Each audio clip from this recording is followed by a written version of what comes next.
د کونړ پوهنې ریاست سره د یونیسف ادارې په مالی ملاتړ د اړوند ولسوالیو 451 ښوونځیو او 11 دیني مدارسو ترڅنګ شپږ 50 د زده کوونکو د چمتووالي ټولګیو ته د قرطاسي د توزیع پر مهال د پوهنې مسؤلین وویل په دې کړنې سره به د اړونده ښوونځیو او دیني مدارسو اړتیاوې تر ډیره پوره شي. د پوهنې مسؤلین وویل په دې قرطاسیه کې د بېلابېلو ټولګیو کتابونه، کتابچې، سپینې تختې، خیمې او د چمتووالي ټولګیو کیټونه شامل دي. د کې الحمدلله هر شی شامل دی چې زموږ د ښوونځیو مشکلات په حل کیږي. دغه قرطاسیه او څومره سامانونه چې دي دا د یونیسف ادارې د خوا نه دي. د پوهنې وزارت او د کونړ ولایت د پوهنې د ریاست سره همکاري ده.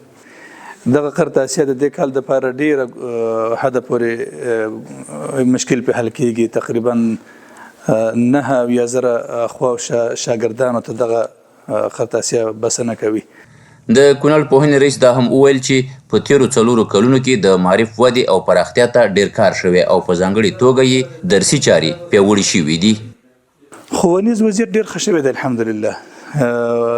د یو کال نه بل ته زموږ ښوونیز وضعیت ښه کیږي ځکه چې زموږ وخت په وخت هغه امکانات ښه کیږي، امکانات زیاتیږي.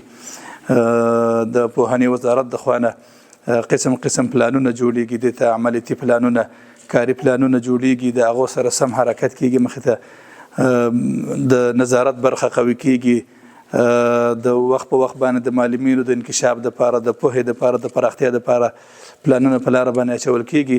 د یادولو وړ ده د مهال کونړ کې 229,254 زده کوونکي په ښوونځیو کې زده کړې کوي چې له ډلې یې 95,293 نجونې دي.